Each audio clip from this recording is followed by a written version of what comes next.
ალბათ გაიგებდით, რომ საქართველოს მოქალაქეებს, ვისაც ამერიკაში ტურისტული მიზნით წამოსვლა უნდათ და ტურისტული ვიზის მიღება უნდათ, მოითხოვება $15,000 გირაოს დადება ამერიკის საელჩოს ანგარიშზე და იმ შემთხვევაში თუ ესენი ვიზის პირობებს დაარღვევენ, ეს თანხა ეკარგებათ.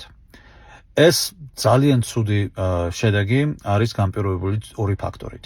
პირველი იმით, რომ საქართველოსთან პოლიტიკური ურთიერთობა და თანამშრომლობა არის ნულოვან დონეზე დაყვანილი და ამერიკის ხელისუფლება აღარ მიიჩნევს საქართველოს თავის პარტნიორად. თუ არა, რატომ არ არის სომხეთი და აზერბაიჯანი შეყვანილი მაგალითად ამ სიაში. მეორე ის არის, რომ ის ხალხი, რომელიც ბოლო წლის განმავლობაში ტურისტული ვიზით ქვეყანაში შემოვიდა, ამერიკაში შემოვიდა, იძულებული გახდა, რომ ამერიკაში დარჩენილიყო. ბევრი ასეთი ხალხი არის პროფესიონალი, რომელთაც ჰქონდათ ძალიან კარგი სამსახური საქართველოში, მაგრამ პოლიტიკური მიზეზების გამო იძულებული გახდნენ ქვეყანა დაეტოვებინათ და გაუმართლათ, რომ მათ ტურისტული ვიზები მაინც ჰქონდათ პასპორტში. დარჩნენ ამერიკაში და ახლა სხვადასხვა მეთოდებით მოახერხებენ და ცდილობენ საიმიგრაციო საკითხის მოგვარებას. ეს ყველაფერი განპირობებულია იმით, რომ საქართველოში შეიქმნა კლიმატი, სადაც არა მარტო ამერიკელები გვთვლიან, რომ ჩვენ არა ვართ სანდო ხალხი, არამედ თავად ქართველები არიან იძულებული დატოვონ ქვეყანა, დატოვონ თავიანთი ბიზნესები, სამსახური და გაურკვეველი მომავლით ჩამოვიდნენ ამერიკაში. ყველა არ არის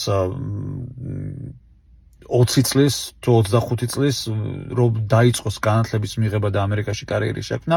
ბევრი ეს არის არაჩვეულებრივი პროფესიონალი, რომელსაც მე პირადად ვიცნობ, რომელიც ამ ქვეყანაში შემოვიდა და იძულებული არის დაარღვიოს ახლა თავისი ვიზის პირობები და დარჩეს ამერიკაში განუსაზღვრელი ვადით. შესაძლოა მათ დეპორტაციაც მოუწიოთ.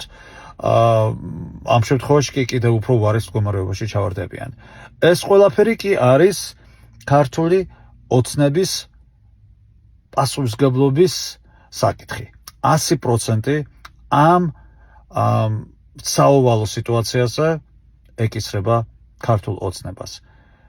მე ყველაზე მეტად მაინც იმას ვჯავრობ, რომ საქართველო ამით, ამ ნაბიჯით, ამ სტრატეგიულად ჩემის აზრით გაუაზრებელი ნაბიჯით კიდევ უფრო დაუახლოვდება რუსეთის ორბიტას. იმედი მქონდა, რომ ამერიკელები ამ სიაში, ამ შეუმდგარი სახელმწიფოების სიაში საქართველოს არ შეიყვანდნენ, მაგრამ სამწუხარო დღეს ამასაც ვეღირსეთ.